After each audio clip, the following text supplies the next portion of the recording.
क्या मेरी आवाज आ रही है आप लोगों को? ओके। थम्स अप आ गया, सॉरी देखा नहीं था मैंने। ठीक है। तो आप सभी का बहुत स्वागत है, डॉक्टर्स का, और जो डॉक्टर बनने वाले in future. Let's begin our session with small prayers. हम छोटा सा प्रार्थना करेंगे और उसके बाद में आज के सेशन को हम स्टार्ट करेंगे। आप लोग भी साथ में हाथ जोड़ के प्रार्थना कर सकते हैं। ओम अज्ञानतिमिरन्धस्य ज्ञानाञ्जनशलाकया चक्षुरुन्मिलितं येन तस्मै श्रीगुरुवे नमः। जयतां सुरतोर्पङ्गुर्मम मन्दिरमतिर्गति मत्सर्वस्व पदाम्भोजो राधा मदन मोहनो। वाञ्छाकल्पतरुभ्यश्च कृपा सिन्धुभ्यैव च पतितानां पावनेभ्यो वैष्णवेभ्यो नमो नमः। जय श्री कृष्ण चैतन्य प्रभु नित्यानंद, श्री अद्वैत गदाधर श्रीवासादि गौर भक्त वृंद। हरे कृष्ण कृष्ण कृष्ण हरे हरे, हरे राम राम राम हरे हरे। गुरुवे गौरचंद्राय राधिकाय तदालय, कृष्णाय कृष्ण भक्ताय तद्भक्ताय नमो नमः। आप सभी का स्वागत है हमारे भगवत गीता की स्टडी सर्किल में। आज ये हमारा पहला सत्र है। इससे पहले हम लोग जो एमडी के स्टूडेंट्स है, जो एमडी कर रहे हैं, उनके लिए सेशंस कंटिन्यू कर रहे थे। आज से हम एमबीबीएस के बच्चों को भी इसमें जोड़ रहे हैं। तो पहले मैं मेरे बारे में थोड़ा सा बेसिक इंट्रोडक्शन दे देता हूँ। तो मेरा नाम है Deepak Kumar Kabra. I have done BTech MB and MS in software field artificial intelligence, और उसके साथ मैं कुछ स्टार्टअप्स चला रहा हूँ। ये मेरा प्रोफेशनल लाइफ है। और डिवोशनल लाइफ की बात करूं तो I am practising this process of spirituality from more than 10 years. I have done very deep study of many scriptures, even the scriptures of Sanatan Dharma, which is like Bhagavad Gita, Srimad Bhagavatam, Ramayana, Buddha Sattva, and many others. I also read lot of other scriptures from different religions to get the understanding कि उन religions में क्या क्या बताया गया है, किस तरह की फिलोसॉफी है। तो मैंने कुरान भी पढ़ी है, मैंने बाइबल भी पढ़ा है, old testament, new testament, all this thing. And I tried my best in my life कि मैं जितना ज्यादा सीख सकूं, समझ सकूं इन चीजों को, और फिर बाद में जो आज की जनरेशन है उन तक ये पहुंचा सकूं। क्योंकि सबसे बड़ा चैलेंज जो आ जाता है, जो आज की जनरेशन है, क्योंकि हम लोगों ने संस्कृत पढ़ी नहीं है। जब मैं पढ़ता था तो एटलीस्ट मेरे 10th या 12th तक संस्कृत एक लैंग्वेज हुआ करती थी जो मैंने पढ़ी थी। पर आज के टाइम में मुझे नहीं लगता कि संस्कृत स्कूलों में पढ़ाई भी जाती है क्या उतना। If you go to CBSE board और समथिंग, तो वहाँ पे बहुत ही कम चांस रहता है कि we will have Sanskrit. So it becomes little challenging for people those who want to know about Sanatan Dharma or about the spirituality कि कैसे हम पढ़ें, क्योंकि भगवत गीता संस्कृत में है, श्रीमद् भागवतम संस्कृत में है, उपनिषद संस्कृत में है, पुराण संस्कृत में है, श्रुति स्मृति सब कुछ संस्कृत में ही दिया हुआ है। तो कैसे उसको समझा जाए? तो what I am going to do here, आज के सेशन में हम लोग एक अंडरस्टैंड लेंगे कि why we are suppose to follow shastras. शास्त्र में जो लिखा है वो सही भी है कि नहीं है। और देन वी विल सी कि भगवत गीता क्या है। Then we will see Bhagavad Gita में करेक्टर्स जो यूज हुए हैं, जो भगवत गीता में करेक्टर्स हैं, जैसे कि कृष्ण, अर्जुन, धृतराष्ट्र और दुर्योधन और संजय, जो भी करेक्टर्स के नाम आए हैं भगवत गीता में, उनके बारे में भी हम थोड़ा सा पढ़ेंगे। जो कुरु डायनेस्टी है, जो पूरे महाभारत हुआ है, तो डायनेस्टी में क्या क्या था उसके बारे में भी हम थोड़ा सा उनका स्टोरी डिस्कस करेंगे। तो मोस्टली आज का सेशन हमारा इन चीजों में ही निकल जाएगा कि हम एक बेसिक अंडरस्टैंडिंग ले कि भगवत गीता क्या है और उसकी हमें नीड क्या है। और जो नेक्स्ट सेशन हमारा होगा नेक्स्ट संडे, उसमें हम डिटेल में डिस्कस करेंगे first chapter of Bhagavad Gita. Okay. तो लेट्स बिगिन। तो जैसे मैंने आपको बताया मेरे बारे में कि मैं स्पिरिचुअलिटी की तरफ बहुत पहले से इंक्लाइंड था, बहुत सारे मैंने स्क्रिप्चर्स भी पढ़े। उसके साथ में I lived the life of a monk for few years at ISKCON, ISKCON Pune, then ISKCON Kanpur, and then I plan to enter in the grihastha ashram. चार तरीके के आश्रम होते हैं: ब्रह्मचारी आश्रम, गृहस्थ आश्रम, वानप्रस्थ आश्रम, संन्यास आश्रम।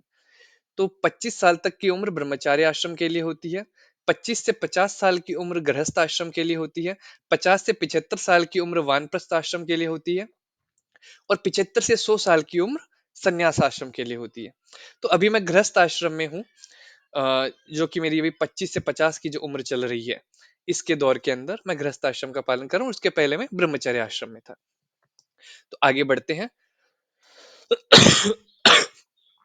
तो there are three ways of gaining the knowledge. शास्त्र बताता है कि तीन तरीके से हम ज्ञान अर्जित कर सकते हैं: प्रत्यक्ष, अनुमाना, श्रवणानी, प्रमाणानी। प्रत्यक्ष, अनुमान और श्रवण। श्रवण मतलब सुन के। ये तीन तरीके के प्रमाण दिए गए हैं जिसके द्वारा हम नॉलेज को हमारे जीवन में गेन कर सकते हैं। There are we can say like hundreds of method to gain the knowledge, पर वो 100 जो मेथड है वो कहीं ना कहीं आइदर प्रत्यक्ष होता है, या अनुमान होता है, या शब्द होता है। जैसे कि आप लोग अभी एमबीबीएस की पढ़ाई कर रहे हैं, तो आपको टीचर जो बताएगा वो या तो आपको सामने दिखा के बताएगा, प्रत्यक्ष बताएगा, या वो शब्द बताएगा। शब्द मतलब उसने जो अपने टीचर से सुना है, या उसने जो ऑथराइज्ड बुक से पढ़ा है, वो आपको वो बताएगा। तभी आप उसको कहोगे कि रिलेवेंट नॉलेज है। अगर आपको सामने वो आदमी काट के उसके ऑर्गन नहीं दिखा रहा है, और वो किसी बुक का रेफरेंस भी नहीं ले रहा है, वो जस्ट बोल रहा है कि ऐसा हो सकता है, it may be like this, it may be like that, तो आप उस पर बिलीव शायद ना करो, क्योंकि आप कहोगे हमें प्रूफ तो दो। आप जो भी बता रहे हो उसका कुछ प्रूफ तो होना चाहिए। तो इसी तरह तीन तरीके होते हैं नॉलेज प्राप्त करने के: प्रत्यक्ष, जहां पे हम हमारी इंद्रियों के द्वारा नॉलेज प्राप्त करते हैं, जैसे हमने आंखों से देख के प्राप्त किया, कान से सुन के, मुंह से, अपनी त्वचा से, जो भी हमारी इंद्रियां हैं, इनके द्वारा जब हम नॉलेज प्राप्त करते हैं उसे कहते हैं प्रत्यक्ष। अनुमान होता है जब हम एक अजम्पशन करते हैं, it may be like this, it may be like that. जैसे कि हम कई बार अजम्पशन करते हैं कि ऐसा करते हैं, अगर मेरे को, जैसे मैं अभी पुणे में हूं, तो मेरे को पुणे से अगर बैंगलोर जाना है, तो मैं अजम्पशन कर सकता हूँ कि it may take 10 hours, it may take 12 hours. वो सही भी हो सकता है, वो गलत भी हो सकता है वो अप्रोक्सीमेट सही हो, है ना। जब मैं ट्रेन का देखूं टाइम, तो पता चले 12 घंटे ले रहा है, पर मैंने 10 घंटे कहा था, तो अजम्पशन में थोड़ा बहुत सही हो सकता है, बट चांसेस बहुत कम रहते हैं। तीसरा है शब्द प्रमाण, hearing from A authorised source. तो अब जब जैसे अनुमान का तो हमें समझ में आ जाता है, क्योंकि हम गैस कर रहे हैं, it may be right, it may be wrong, है ना। एक वो तुक्का लगाना हुआ, तो वो मोस्ट ऑफ द टाइम वो गलत ही होता है। प्रत्यक्ष के अंदर हमें थोड़ा समझना पड़ेगा कि हम जैसे हमारे सेंसेस के द्वारा जो भी ज्ञान लेते हैं, उसके अंदर क्या डिफरेंस आता है। तो देखिए, एक सिंपल एक्सपेरिमेंट जो आपने बचपन में करा होगा। एक आप गर्म पानी का टब लें, एक वार्म वाटर, एक नॉर्मल पानी का टब लें, और एक कोल्ड वाटर का टब लें। अब आप अपने सेम हैंड को कोल्ड वाटर में डालिए, और दूसरे हाथ को आपने गर्म पानी में डाला। थोड़ी देर बाद आप इनको निकाल के नॉर्मल वाटर में डालेंगे, तो जो ठंडे पानी में आपका हाथ था, वहां आपको वार्म फील होगा, और जो गर्म पानी में था, वहां आपको बहुत ज्यादा ठंडा फील होगा। तो पर वो पानी तो नॉर्मल था, है ना, वो ना ज्यादा गर्म था ना ठंडा था, पर क्यों हमें डिफरेंट फील हो रहा है? क्योंकि हमारे सेंसेस जो इम्परफेक्ट है। अगर आप देखिए, हमारी आईसाइट की लिमिटेशंस होती है, पावर आ जाता है, हमें चश्मा लगाना पड़ता है। आप बोल देखिए, हमारे बोलने की लिमिटेशन होती है, ज्यादा बोलते हैं हमें खांसी आने लग जाती है। हमारे हर एक ऑर्गन की, हर एक इंद्रिय की लिमिटेशंस है, और ये लिमिटेशंस के कारण हम कह सकते हैं कि हमारे सेंसेस परफेक्ट नहीं है। क्योंकि जो पूर्णता की डेफिनेशन शास्त्र बोलता है, जैसे भगवान के बारे में बोला जाता है कि भगवान पूर्ण है। ओम पूर्णमदम पूर्णमिदम पूर्णात पूर्णम उच्यते, पूर्णस्य पूर्णमादाय पूर्णमेव वशिष्यते। मतलब whatever lord do the activity that are purna, we'll again discuss ahead कि does god exist also or not, क्या भगवान सच में एग्जिस्ट करते हैं कि नहीं करते, वो भी हम डिस्कस करेंगे। पर पहले हम देख रहे हैं कि three ways of gaining knowledge. तो हमारे सेंसेस क्योंकि इम्परफेक्ट है, हमारे सेंसेस परफेक्ट नहीं है, तो इन इम्परफेक्ट सेंसेस के द्वारा जो भी नॉलेज हम लेते हैं, क्या वो परफेक्ट हो सकता है? वो परफेक्ट नहीं हो सकता, because senses are only imperfect. अगर मैं मेरे इन इम्परफेक्ट सेंसेस से कोई डिवाइस बनाता हूं, इट विल बी इम्परफेक्ट। अब उस इम्परफेक्ट डिवाइस को और इम्परफेक्ट सेंसेस के द्वारा सपोज मैं अगर यहाँ से चांद की दूरी नापने भी लगूं, तो परफेक्ट नहीं आएगी, क्योंकि बोथ थिंग्स आर इम्परफेक्ट। तो due to imperfect senses we get in illusion. For an example, mirage. अगर आप देखते हैं, आपको लगता है पानी है, पर वहां पानी नहीं होता है। That is the example of illusion. तो हमारे इम्परफेक्ट सेंसेस के कारण हम इल्यूजन में जाते हैं, और इल्यूजन के कारण हम मिस्टेक कमिट करते हैं। और जब भी कोई हम मिस्टेक करते हैं, then we try to hide it. And then that becomes a cheating propensity. इसका एक एग्जांपल मैं बताता हूँ, आपने सुना होगा डार्विन थ्योरी। तो डार्विन थ्योरी के अंदर हमने बचपन से पढ़ा है कि जैसे एवोल्यूशन होता है, जो बंदर था, एप था, वो बाद में जाके इंसान बन जाता है। पर अगर आप डार्विन की बुक पढ़ेंगे, ओरिजिन ऑफ स्पेसीज, तो उस बुक के अंदर डार्विन खुद लिखते हैं कि मैं ये एक अजम्पशन लेके चल रहा हूं, I am just assuming that कि इन केस अगर जो भालू है वो पानी में तैर रहा है, और माना जाए कि उसके मुंह में कीड़े घुसे जा रहे हैं, उसको सांस लेने प्रॉब्लम नहीं हो रही, और वो सालों साल तक तैरता रहे और खाता रहे, तो वहां पे डार्विन लिखते हैं तो मैं ये कल्पना करने में मुझे कोई प्रॉब्लम नहीं है कि वो भालू एक दिन व्हेल मछली बन जाएगा, है ना। तो because due to imperfect sensations we do this all illusion and then commit mistake and then we try to cheat others। आपको अभी तक कोई भी ऐसा फॉसिल नहीं मिला होगा जहां पे देखा जाए कि वो इंसान और बंदर के बीच की कोई प्रजाति हो। और अगर एवोल्यूशन हो रहा था तो वो आज क्यों नहीं हो रहा है?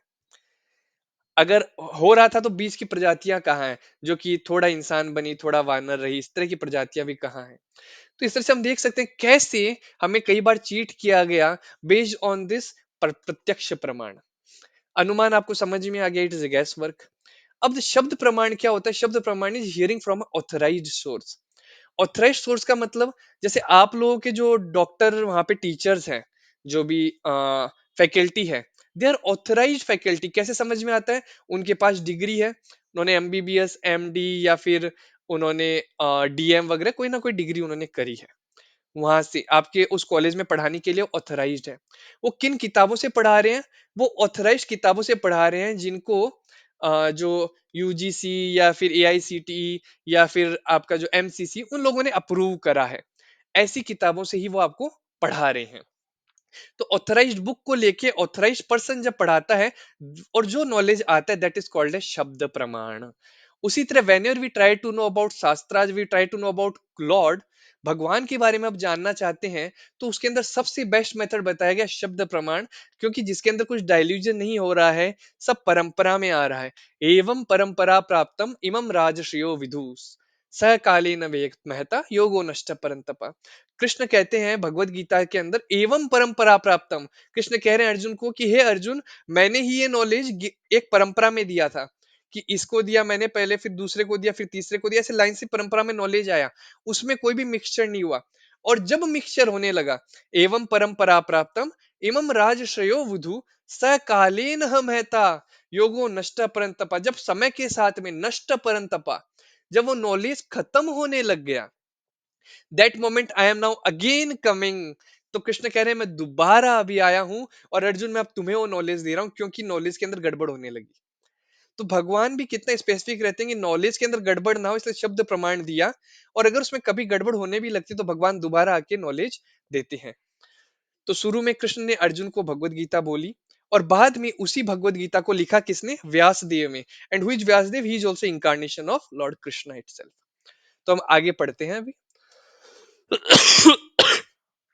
जैसे मैंने आपको बताया कि परंपरा सिस्टम है, भगवान के द्वारा नॉलेज नीचे दिया गया है। अब भगवान ने 4 जनों को नॉलेज दिया आज तक। उन्होंने ब्रह्मदेव को नॉलेज दिया, जो कहलाई ब्रह्म संप्रदाय। उन्होंने लक्ष्मी जी को नॉलेज दिया, वो कहलाई श्री संप्रदाय। उन्होंने लॉर्ड शिवा को नॉलेज दिया, वो कहलाए रुद्र संप्रदाय। और उन्होंने 4 कुमार, जो ब्रह्मा के 4 पुत्र, 4 कुमार को नॉलेज दिया, वो कहलाई कुमार संप्रदाय। तो ये 4 संप्रदाय में जो नॉलेज आगे आता गया, वो बहुत ही ऑथेंटिक नॉलेज माना गया, बिकॉज वो भगवान ने खुद दिया। जैसे कि let me ask doctor Purva, are you able to hear me?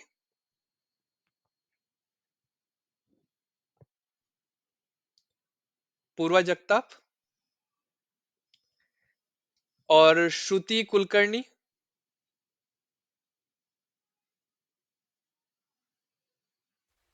Yes, sir. Okay, तो श्रुति मेरा आपसे एक क्वेश्चन है, आप अनम्यूट रखिए। मेरा आपसे क्वेश्चन ये है कि अगर आपके बारे में कोई सब कुछ जानता है तो वो कौन होगा? कौन होगा जो आपके बारे में, आपकी पूरी लाइफ आपके बारे में सब कुछ जानता है? Mummy papa. आपके मम्मी पापा जानते होंगे आपके बारे में बहुत कुछ, पर क्या वो सब कुछ जानते हैं, हर एक चीज आपके बारे में? नहीं, सिर्फ मैं खुद। यस। आप खुद हैं जो आपके बारे में सब कुछ जानते हैं। ठीक है, म्यूट कर सकते हैं आप। तो जैसे श्रुति ने बताया, डॉक्टर श्रुति ने बताया कि उनके बारे में वो खुद जानती हैं सब कुछ, उसके अलावा और कोई नहीं जानता। उसी तरह से भगवान के बारे में सब कुछ कौन जानता होगा? भगवान स्वयं ही जानते होंगे, और कोई नहीं जानता होगा जितना भगवान अपने बारे में खुद बता सकते हैं। और जो भगवत गीता है, वो भगवान ने खुद ने गाया। भगवत गीत मतलब है song sang by Lord himself. और भगवान के बारे में और कैसे जान सकते हैं हम? भगवान के द्वारा लिखी हुई दूसरी किताब, जिसका नाम है श्रीमद् भागवतम। तो Shrimad Bhagavatam is about Krishna, about all the avataras, and Shri Bhagavad Gita is a song sang by lord. तो इस तरह से हम देखेंगे कि भगवान ने अपने बारे में क्या क्या बताया है भगवत गीता में और भागवतम में। तो पहले हम भगवत गीता के ऊपर ही डिस्कस करेंगे। तो जैसा मैंने बताया, ये चार परंपरा है जहां पे हमें प्रॉपर नॉलेज मिलता है। ये जो भी मैं बता रहा हूँ, जैसे हम लास्ट के अंदर मैंने कहा ना, एक छोटा सा क्विज रहेगा अपना ऑप्शंस वाला। तो उसके अंदर इसमें से कई क्वेश्चंस आने वाले हैं, टोटल 6 क्वेश्चंस आर देयर। तो आप लोग बहुत अच्छे से सुन सकते हैं, क्योंकि ये नॉलेज आपको इन जनरल हर जगह नहीं मिल पाता है। हमारे जो बचपन से हम अब तक ग्रो हुए हैं, मोस्ट ऑफ द टाइम हम जब भी कोई क्वेश्चन पूछते हैं तो हमें कहा जाता है, "श्श, हम जो पालन कर रहे हैं करते जाओ।" तो rituals we should not follow blindly, we should always ask what is the reason behind this. तो उसी तरह हम यहाँ डिटेल में आपको बताते हैं। चलिए और आगे बढ़ते हैं। तो प्रोमिनेंट कैरेक्टर भगवत गीता में कौन कौन है? चार कैरेक्टर सबसे ज्यादा प्रोमिनेंट है: धृतराष्ट्र, संजय, कृष्ण एंड अर्जुन। जो पहला श्लोक है भगवत गीता का, उसमें धृतराष्ट्र बोल रहे हैं। धृतराष्ट्रवाच धर्म क्षेत्रे कुरुक्षेत्रे समवेतायुयुत्सवः मामकः पांडवश्चैव किम कुर्वत संजय। धृतराष्ट्र पहला श्लोक बोल रहे हैं भगवत गीता में, उनके द्वारा सिर्फ एक ही श्लोक है पूरे भगवत गीता में जो धृतराष्ट्र बोल रहे हैं। धर्म क्षेत्रे कुरुक्षेत्रे, कि हे संजय, धर्म क्षेत्र, ये जो पूरा एरिया जहां फाइट होने वाला है, इसको कहा गया धर्म क्षेत्र और कुरुक्षेत्र। समवेता युयुत्सव मामका पांडवश्चैव, यहाँ पे सब लोग सम्मिलित हुए हैं, सब लोग इकट्ठे हुए हैं। कौन कौन हुए? मेरे पुत्र और पांडु के पुत्र। अब ये कौन थे? धृतराष्ट्र कौन थे, पांडु कौन थे, हम आगे भी देखने वाले हैं। किम कुरुवत संजय, ओ संजय ये क्या कर रहे हैं?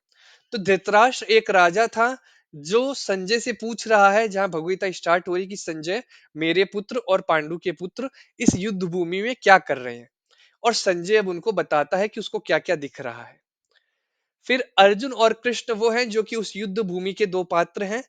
कृष्ण सारथी हैं और अर्जुन पीछे अपना धनुष बाण लेके खड़े हैं। अब कृष्ण कौन है और अर्जुन कौन है, इसके बारे में हम और डिटेल में पढ़ेंगे। पर उसके पहले हम देखना चाहेंगे कि जो डायनेस्टी है पूरी, जो कुरु डायनेस्टी है, वो कैसी है। आप लोगों को स्नैपशॉट में शेयर स्क्रीन में शायद उतना बड़ा ये पीपीटी नहीं दिख पा रहा होगा। मैं क्या करूंगा, सेशन के बाद में ये ग्रुप पे भी शेयर कर दूंगा ताकि आप लोग इसको गो थ्रू कर लें। तो एक राजा था, ये अब स्टोरी के रूप में मैं बताऊंगा लगभग 15 से 20 मिनट, जिससे आप लोगों को समझ में आए कि महाभारत में पूरा एक्चुअल हुआ क्या था। तो एक राजा था, उसका नाम था शांतनु। शांतनु राजा को एक स्त्री पे मोहित होता है। और वो स्त्री कौन थी? गंगा माता। जो हम गंगा रिवर देखते हैं, तो गंगा रिवर का personification in the form of a female. ठीक है, तो वो गंगा माता, जिन पे शांतनु जो राजा था वो पहले मोहित हो जाता है। उन दोनों में विवाह होता है। पर विवाह के टाइम माता गंगा जो है वो कंडीशन रख देती है कि देखो, तुम मुझसे विवाह करो, नो प्रॉब्लम, पर मेरे जब पुत्र होंगे, मैं उनके साथ कुछ भी करूंगी, तुम मुझसे प्रश्न नहीं पूछोगे। अगर मैं उन्हें मार भी देती हूं तो तुम मुझसे प्रश्न नहीं पूछोगे। और अगर तुमने प्रश्न पूछ लिया कि तुम ऐसा क्यों कर रही हो गंगा, मैं तुम्हें छोड़ के वापस चली जाऊंगी। पर Shantanu was so much attracted towards हर, उसने कह दिया ठीक है, मुझे कोई प्रॉब्लम नहीं है, मैं तुमसे शादी करता हूँ। दोनों का विवाह हो जाता है। उनसे पहला पुत्र पैदा होता है। गंगा माता उसको लेके जाती है और अपनी ही गंगा नदी के बहाव में उसको बहा के मार देती है। शांतनु को बड़ा दुख होता है कि मेरा पहला पुत्र हुआ, उसको गंगा ने मार दिया। पर फिर भी वो कुछ नहीं बोलते। दूसरा पुत्र, तीसरा पुत्र, चौथा, पांचवा, छठा, सातवां, 7 पुत्र होते और सातों पुत्र को गंगा अपने बहाव में ही बहा के मार देती है। अब आठवां जब पुत्र होता है, उसका नाम होता है देवव्रत। तो देवव्रत को जब वो मारने के लिए जा रही होती है, उस टाइम शांतनु महाराज कहते हैं, रुक जाओ गंगा, तुमने 7 पुत्र मार दिए, 8वें को भी मारने जा रही हो, रुक जाओ। आज मैं तुमसे प्रश्न पूछना चाहता हूँ कि तुमने क्यों इन पुत्रों को मारा। और तब गंगा माता बताती है कि 8 बसूस थे जो कि स्वर्ग लोक में रहते थे, और इन्होंने कुछ पाप किया था जिस कारण इन्हें श्राप मिला था कि ये धरती पे जन्म ले। और जब मैं इन्हें मार रही थी तो ये वापस अपने लोकेशन पे जाके सिचुएट हो रहे थे, वापस ये लोग अपना स्वर्ग में इनका जन्म हो रहा था। तो ये एक तरह से उस पाप से मुक्ति पा रहे थे। पर ये 8वें वसु को मैं मारने वाली थी, तब तुमने मुझे रोक दिया। अब मैं जा रही हूं, ये तुम्हारा पुत्र है, इसको तुम रखना। तो वो पहला पुत्र उनको हो गया, शांतनु को गंगा चली गई। अब क्योंकि उनकी पत्नी चली गई थी, इनको बड़ा लॉनलीनेस फील होने लगा। ये सोच रहे थे अब मेरे जीवन में कोई है ही नहीं, मैं कैसे जीऊं, है ना। बहुत ही उनको बुरा फील हो रहा था। अब जब ऐसी सिचुएशन थी, जब इनको इतना बुरा फील हो रहा था, तो ज- वो कोई सपोर्ट, इमोशनल सपोर्ट खोज रहे थे। आपने भी देखा होगा ना आजकल की लाइफ के अंदर, अगर किसी गर्ल बॉय के अंदर ब्रेकअप हो जाता है, तो then boy also search for some emotional support and girl also search for some emotional support. तो वैसे शांतनु महाराज को एक इमोशनल सपोर्ट चाहिए था। तब उनकी मुलाकात होती है एक स्त्री से जिसका नाम था सत्यवती। अब यहां तक हम एक बार पॉज करते हैं, सत्यवती की स्टोरी में बताता हूँ। सत्यवती कौन है? तो सत्यवती का दूसरा नाम है मत्स्य गंधा। वो एक मछुआरे की बेटी है, सत्यवती। और मत्स्य गंधा उसको नाम दिया गया क्योंकि उसके अंदर से मछली की गंध आती थी। भाई मछुआरे थे ना, तो मछली पकड़ती थी, तो मछली की गंध उसके शरीर से हमेशा आती थी। एक दिन वो नदी के अंदर बोट चला रही थी, और उसके साथ में वहां पे ऋषि पराशर पराशर मुनि बैठे थे। पराशर मुनि बैठे थे, और तभी पराशर मुनि को अपने कैलकुलेशन से समझ में आता है, भविष्यवाणी से समझ में आता है कि अब वो टाइम आ गया है जब भगवान को इस धरती पे अपीयर होना है। और वो तब सत्यवती को कहते हैं कि अगर हम दोनों यूनाइट हो जाएंगे तो उससे भगवान धरती पे अभी आ सकते हैं। और वो फिर उनके द्वारा बच्चा पैदा होता है जिसका नाम है व्यासदेव। पर बाद में पराशर मुनि, क्योंकि बहुत बड़े ऋषि थे, वो उसको ब्लेसिंग्स भी देते हैं सत्यवती को, और कहते हैं कि क्योंकि तुमने मुझे हेल्प करा इस बहुत ही इंपॉर्टेंट कार्य के लिए, तो मैं तुम्हें आशीर्वाद देता हूँ कि तुम्हारी वर्जिनिटी लूज नहीं होगी, you will remain the same version. And तुम, जो ये मछली की गंध आती है तुम में से, ये गंध भी चली जाएगी और तुम खुशबू आएगी तुम्हारे शरीर से। तो ये एक हुई बात, जहां पे पराशर मुनि और सत्यवती के द्वारा व्यासदेव पैदा हो गए। दूसरे साइड अभी सत्यवती की शादी हो रही है शांतनु महाराज से, और उनसे उनको 2 पुत्र पैदा होते हैं। एक का नाम था चित्रगंध, जो कि एक युद्ध में मारा जाता है। दूसरा था विचित्र वीर्य। तो अब इनके एक तरह से देखा जाए 3 पुत्र हैं, चित्रगंध, विचित्र वीर्य और देवव्रत। देवव्रत उस टाइम एक तब प्रण लेते हैं, मैं बहुत ही शॉर्ट में बता रहा हूँ स्टोरी, कि मैं आजीवन ब्रह्मचार्य का पालन करूंगा। अ, और सत्यवती से शांतनु महाराज की शादी करा देते हैं। अब क्योंकि ये प्रतिज्ञा करते हैं, तो उस कारण इनको नाम मिलता है भीष्म, क्योंकि उन्होंने ऐसी भीषण प्रतिज्ञा करी। शास्त्रों के अनुसार जो ब्राह्मण होता है वो ब्रह्मचार्य धर्म का पालन कर सकता है, संन्यास धर्म ले सकता है, पर क्षत्रिय नहीं कर सकता। क्योंकि क्षत्रिय के वहां आप देखेंगे बहुत सारी रानियां भी रहती है, वहां पे बहुत सारी दासियां भी रहती है। पर क्योंकि जो देवव्रत थे उन्होंने क्षत्रिय होते हुए भी ये प्रण लिया कि मैं आजीवन ब्रह्मचार्य का पालन करूंगा, इसलिए इवन देवताओं ने उनके ऊपर फूलों की वर्षा करी, और उन्हें नाम दिया गया भीष्म। मतलब जो भीष्म प्रतिज्ञा कर बैठे। तो उनके तो विवाह हुआ नहीं, चित्रंगद पहले ही मर गया।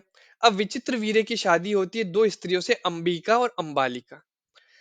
और अब जब उनसे पुत्र होने वाला था, उसके पहले विचित्र वीर्य भी मर जाते हैं। तो अब व्यासदेव को बुलाया जाता है। तो पहले के युगों में अलाउड था कि जो साधु संत हुए या फिर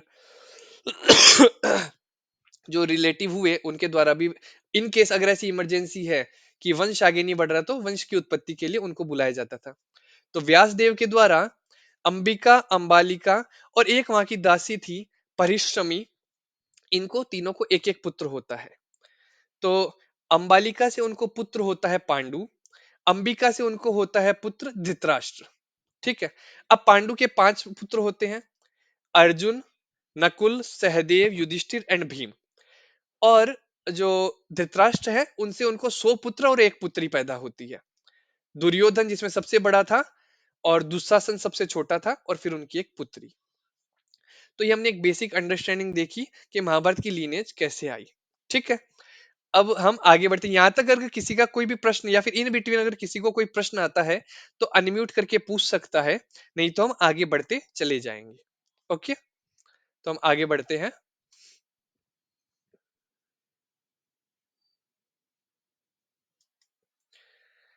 now the question comes, who is Krishna? तो कृष्ण को जैसे मैंने बताया कि कृष्ण इज गॉड, मैंने एक टर्म दिया कि कृष्ण जो है भगवान है। पर अगर हम सुनते हैं हमारे सोसाइटी में कि there are three gods, Brahma Vishnu and Mahesh, तो अब कैसे माना जाए कि इन तीनों में भगवान कौन है? तो ब्रह्मदेव कहते हैं ब्रह्म संहिता में, ईश्वर परम कृष्ण सच्चित आनंद विग्रह अनाधिर आधिर गोविंद सर्व कारण कारण। ब्रह्मदेव कहते हैं ईश्वर परम कृष्ण, मतलब हर इंसान जो है वो ईश्वर है। हर इंसान ईश्वर है, मतलब ईश्वर का मतलब होता है जो कुछ कंट्रोल कर सके, जो कुछ प्रोपराइटरशिप हो सके, जो कुछ एंजॉय कर सके। तो हर इंसान के पास आप देखेंगे वो कुछ ना कुछ कंट्रोल करता है, कुछ ना कुछ का वो प्रोपराइटर है, कुछ ना कुछ वो एंजॉय करता है। तो हर इंसान एक ईश्वर प्रवृत्ति का है। इसलिए ब्रह्म यहाँ क्या कहते हैं, ब्रह्मदेव क्लियर करते हैं, ईश्वर पर कौन सा ईश्वर?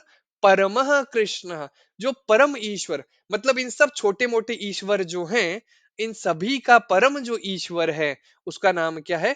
कृष्ण। ईश्वर परमः कृष्ण। और वो कैसे हैं? सच्चित आनंद विग्रह, उनकी फॉर्म है, वो कोई लाइट नहीं है, वो फॉर्मलेस नहीं है, उनकी क्या है? फॉर्म है। और फॉर्म कैसी है? सतचित आनंद, मतलब ट्रांसेंडेंटल फॉर्म है, सत्य की बनी हुई, ट्रुथफुलनेस की, चित्त आनंद हैप्पीनेस की बनी हुई उनकी फॉर्म है। और सच्चिदानंद की उनकी फॉर्म जो है, वो आप देख सकते हैं, मतलब कि फॉर्म प्रॉपर एक फॉर्म है। और कब से है ये कृष्ण? अनाधिर आधिर गोविंद, मतलब सबसे पहले वही थे, अनादि आदि काल से, मतलब सबसे पहले कृष्ण ही थे। सर्व कारण कारणम, और सभी कार्यों के पीछे मेन वही है। जैसे कि आप देखेंगे प्राइम मिनिस्टर है हमारे अभी, मोदी जी। तो अब जो मेन हेड है भारत का, वो कौन हुआ? प्राइम मिनिस्टर हुआ। उसके नीचे कई मिनिस्टर्स होते हैं, उन मिनिस्टर के नीचे और छोटे मिनिस्टर्स होते हैं, उनके नीचे और वार्ड के पार्षद वगैरह, ऐसे करके वो लाइन चलती है। पर ये सब कनेक्टेड किससे हैं? ये सब भगवान, ये सब प्राइम मिनिस्टर से कनेक्टेड होते हैं।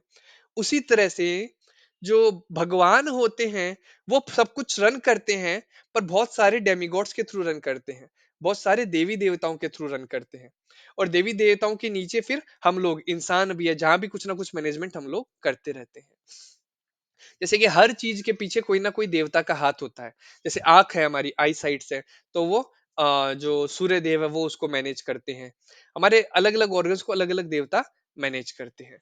तो जैसे एक बार मैं वापस पीछे में आपको जाके बताऊंगा कि जो हमने बात की थी, ये जो पांच पांडव हुए, तो पांच पांडव भी एक्चुअली अलग अलग देवताओं से हुए। कुंती महारानी जो उनकी पत्नी थी पांडु की, तो कुंती और माद्री दो उनकी वाइफ थी। और कुंती को एक वरदान था जिसके द्वारा वो किसी भी देवता को बुला के उनसे एज ए ब्लेसिंग एक पुत्र प्राप्त कर सकती है। तो उन्होंने पहले वरदान ट्राई करने की कोशिश करी और उससे उनको कर्ण नाम से एक पुत्र पैदा होता है। पर बाद में क्योंकि वो उस टाइम विवाहित भी नहीं थी, अविवाहित थी, तो उन्होंने कि दुनिया क्या कहेगी उस चक्कर में उसको, बच्चे को नदी में एक टोकरी में डाल के छोड़ दिया। और बाद में वो जाते हैं एक सारथी के घर पे, और उन वहां पे उनको वो बच्चा मिलता है, तो वो कर्ण हुआ। अब हम बात करते हैं कुंती के बाद में कौन पुत्र हुए, तो अर्जुन भीम युधिष्ठिर। अब जो अर्जुन थे वो इंद्रदेव से प्राप्त हुए हैं, ठीक है। जो भीम थे, भीम वायुदेव से प्राप्त हुए हैं। और जो युधिष्ठिर थे, युधिष्ठिर यमदेव से, ये मतलब यमराज से प्राप्त हुए हैं। और जो नकुल सहदेव थे, वो माद्री के पुत्र जो कि अश्विनी कुमार के द्वारा प्राप्त हुए। तो इस पूरी महाभारत के बाद में आप एक चीज देखेंगे, वो सब लोग मर जाते हैं जो कि एक फिजिकल कांटेक्ट के द्वारा पैदा हुए, और वही लोग बचते हैं जो दिव्य पैदा हुए थे। जैसे कि कृष्ण लास्ट में बचते हैं, पांचों पांडव लास्ट में बचते हैं, और द्रौपदी, क्योंकि द्रौपदी यज्ञ से उत्पन्न हुई तो द्रौपदी भी लास्ट में बचती है। पर बाकी जितने भी लोग जो कि एक फिजिकल कांटेक्ट के द्वारा पैदा हुए थे, वो सब उस युद्ध में मारे जाते हैं। तो जैसे हमने देखा, लॉर्ड ब्रह्मा कहते हैं who is Krishna. Let's see what Lord Shiva says. Shri Rudra वाचा जितं त आत्मविर्धर्य स्वस्त्य स्वस्तिरस्तु मे भवता राधसाराध्वम सर्वस्मा आत्मने नमः। तो शिव जी कहते हैं, श्रीमद् भागवतम का श्लोक है जहां पे शिव जी कहते हैं, O supreme personality of God, he is glorifying lord by saying O supreme personality of God. मतलब आप, हम सभी गॉड हैं। कौन कौन गॉड है? ब्रह्मा विष्णु महेश, हम गॉड हैं। पर आप क्या है? आप इसमें भी सबसे सुप्रीम है। You are the most exalted of all self-realized soul. Since you are always auspicious for the self-realized, I wish that you be auspicious for me. You are worshipable by virtue of the all perfect instructions you give. You are the super soul. Therefore, I offer my obeisances unto you as the supreme living being. तो यहाँ पे जो शिव जी कह रहे हैं कि supreme living being कौन है? शिव जी है ना? शिव जी कह रहे हैं, I am the supreme living being and I know that you are the supreme personality of Godhead. Shiv ji और जो विष्णु है, they are very very similar, है ना? एक रुद्र तत्व है, एक विष्णु तत्व है। उसके बारे में हम कभी फ्यूचर में बहुत डिटेल में डिस्कस करेंगे, बट आज मैं जस्ट एक समरी के रूप में ले रहा हूँ। उसके साथ ही एक डेफिनेशन दी गई है पराशर मुनि के द्वारा विष्णु पुराण में, कि अगर कोई भी इंसान या कोई भी कहता है कि वो भगवान है, जैसे हम देखते हैं कई बार कई लोग हमें मार्केट में मिलते हैं जो कहते हैं कि वो भी भगवान है ना? तो उसके लिए ये 6 क्वालिटीज उसमें देखनी जरूरी है। ऐश्वर्यस्य, समग्रस्य, धर्मस्य, यशस्य श्रिय, वैराग्य शाथ मोक्षस्य, शन्ना भग इति रणा। जिसमें ये 6 क्वालिटी पूर्ण रूपेण होती है, वही भगवान कहलाता है। तो फुल इन स्ट्रेंथ, मतलब इतना पावरफुल कि उससे ज्यादा पावरफुल कोई हो ही नहीं। तो जैसे अब कृष्ण के बारे में हम देखते हैं, उन्होंने गोवर्धन पर्वत उठाया, है ना? आजकल का लोग, कोई आदमी अगर आपको कहता है कि वो भगवान है, तो आप उसको कहो कि भाई 50 किलो अपने एक उंगली पे उठा के दिखा दो, है ना? पर भगवान ने क्या करा? गोवर्धन पर्वत अपनी उंगली पे उठाया। फेम, भगवान की फेम इतनी है कि भगवान अगर चोरी करते हैं तो उनको एक नाम मिल जाता है, माखन चोर। भगवान पर्वत उठाते हैं, उनको नाम मिल जाता है गिरिवर धारी, गोवर्धन धारी। भगवान अगर रण छोड़ के भाग जाते हैं तो उनको नाम पड़ जाता है रण छोड़। भगवान जब भक्तों पे कृपा करते हैं, उनको नाम मिल जाता है भक्त वत्सल। मतलब भगवान की हर एक एक्टिविटी के ऊपर, कृष्ण का मतलब होता है सर्व आकर्षति इति कृष्ण, जो सबको आकर्षण करे उसे कृष्ण कहते हैं। राम का मतलब होता है मन मोहने वाला। तो भगवान की हर एक एक्ट पर उनको एक नाम दे दिया जाता है। तो इससे बड़ा फेमस और कौन होगा? वेल्थ के बारे में बात करें तो कोई हो सकता है लखपति हो, कोई करोड़पति हो, कोई हो सकता है अरबपति खरबपति हो। पर भगवान कृष्ण क्या है? वो है लक्ष्मीपति। मतलब इन सभी धन की भी वो जो मेन देवी है, उन देवी के ही वो पति हैं। जैसा मैंने बताया, ब्रह्म संहिता में वर्णन आता है, ईश्वर परम कृष्ण सच्चिदानंद विग्रह, अनाधिर आधिर गोविंद सर्व कारण कारण, चिंतामणि प्रकर सद्म सुकल्प वृक्ष, लक्षाभृते सुसुरभिर अभिपालयन्तम, लक्ष्मी सहस्त्र संभ्रम सेव्यमानम, गोविंदमादि पुरुषम तमहम भजामि।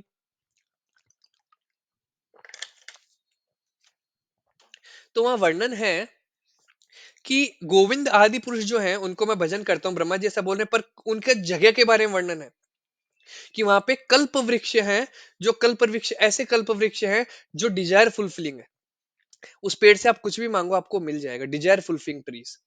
वहां पे जो जमीन है वो रत्नों की बनी हुई है, इतने अमीर है भगवान। नॉलेज की बात करें तो 108 उपनिषद, 18 पुराण, ये सब भगवान के द्वारा रचित है। तो इससे ज्यादा नॉलेज और क्या होगा? अगर आप देखेंगे जो हमारे साइंटिफिक, हम जितने भी रिसर्चेस करे जा रहे हैं, most of them are already mentioned in the Vedas.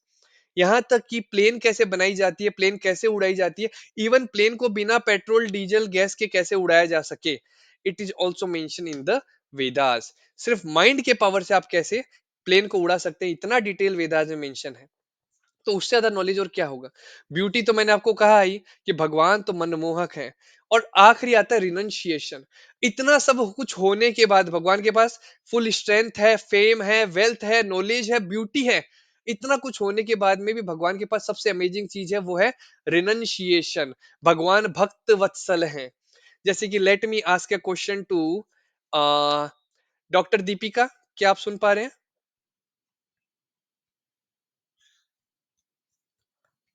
Doctor Ankita. Yes sir. Okay, तो आपसे मेरा क्वेश्चन ये है कि मान लीजिए आपके पास 1,000 करोड़ रुपया है। ठीक है, आप 1,000 करोड़ की मालकिन है, और मैं एक सडनली मैं एक नॉर्मल इंसान हूं जिसके पास में 1-2 लाख रुपए है मान लीजिए, और मैं आके डॉक्टर अंकिता मैं आपको बोलता हूं कि आप क्या मेरी ड्राइवर बनेंगे मेरे कार के, तो आप बन जाएंगे क्या? नहीं। नहीं बनेंगे, क्योंकि आपके पास इतना रुपया है कि आप उसको एक्सेप्ट नहीं करेंगे उस चीज को। बट कृष्ण जो कि लक्ष्मीपति हैं, फिर भी जब उनका भक्त अर्जुन उनको कहता है कि मेरे रथ के आप सारथी बन जाइए, तो भगवान सारथी बनने को भी रेडी हो जाते हैं।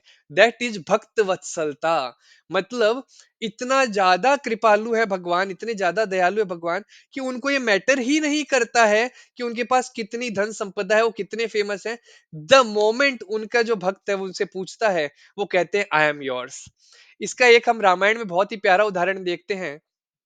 जब राम जी आ, समुद्र के एक पार पे थे, लंका के दूसरे पार में, दूसरे साइड में, तो वहां पे विभीषण आते हैं।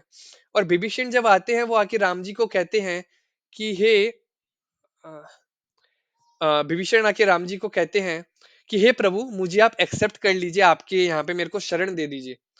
तो राम जी इतने प्रसन्न थे विभीषण के नेचर से, कि राम जी कहते हैं विभीषण को कि I am making you the king of Lanka. और भगवान उनका वहां राज्यभिषेक कर भी देते हैं। प्रभु राम विभीषण का राज्यभिषेक कर देते हैं, उनको मुकुट पहना देते हैं और कहते हैं आज से तुम लंका के राजा हो। अब उस समय वहां पे सुग्रीव और जो बाकी वानर लोग थे, हनुमान जी ये सब थे, तो वो लोग एक प्रश्न कहते हैं कि प्रभु विभीषण आके आपकी शरण लिया, आपने कहा कि मैं तुम्हें लंका का राजा बना देता हूं। मान लीजिए, ऐसा मानते नहीं होगा, पर मान लीजिए अगर रावण आके कहता है कि प्रभु मैं आपकी शरण लेता हूं, तो आप क्या करेंगे? क्योंकि ये राज्य तो आपने ऑलरेडी विभीषण को दे दिया। भगवान राम कहते हैं मैं उसको अयोध्या दे दूंगा। तो कहते हैं पर अयोध्या तो आपने भरत को दे दिया है ऑलरेडी। बोले भरत को मैं सारे वैकुंठ साकेत धाम दे दूंगा। और तब वो कहते हैं कि प्रभु आप सब कुछ दे देंगे, फिर आप कहाँ रहेंगे? और तब प्रभु राम कहते हैं अहम भक्त पराधीन, मैं तो भक्तों के अधीन हूं, और मैं कहाँ रहूंगा? मैं भक्तों के हृदय में वास करूंगा। तो this is the quality, that वैराग्य क्वालिटी ऑफ लॉर्ड। इतना सब कुछ होने के बाद भी भगवान भक्त वत्सलता के कारण पूरे अपने आप को दे देते हैं।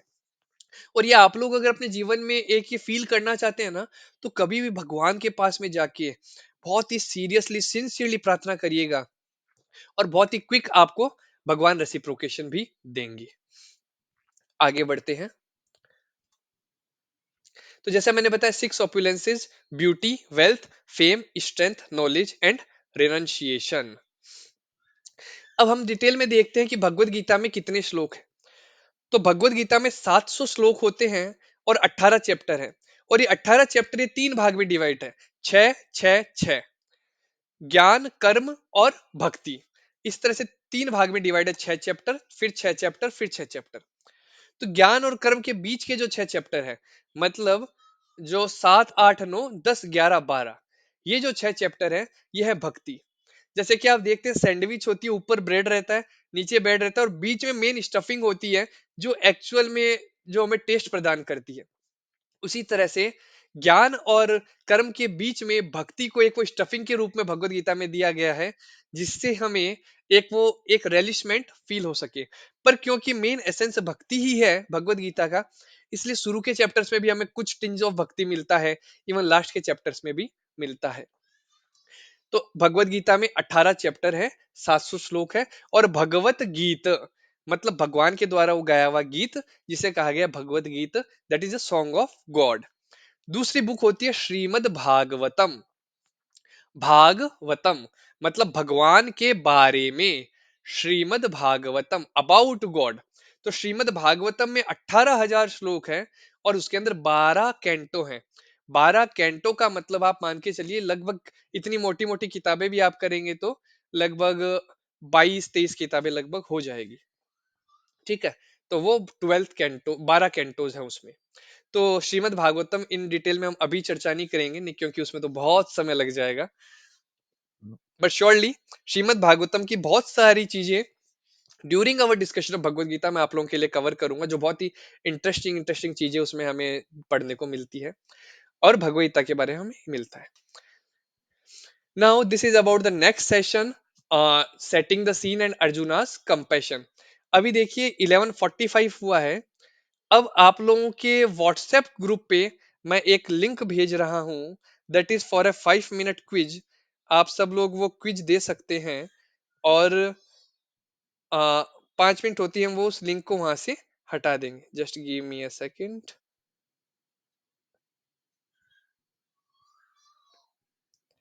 आप सभी लोगों को ये क्विज का लिंक आया है व्हाट्सएप ग्रुप पे। आप लोग फटाफट उस पे क्लिक करके क्विज दे सकते हैं, और अगर किसी का इन बिटवीन कोई क्वेश्चन है तब तक वो क्वेश्चन भी पूछ सकता है। एनीवन हैव एनी क्वेश्चंस जो आज हमने डिस्कस किया, और any questions related to spirituality, जो उनको कभी वो एक मन में क्वेश्चन रहा हो, जो वो पूछना चाहते हो पर उन्हें कभी पूछने का मौका ना मिला हो, तो पूछ सकते हैं अनम्यूट करके।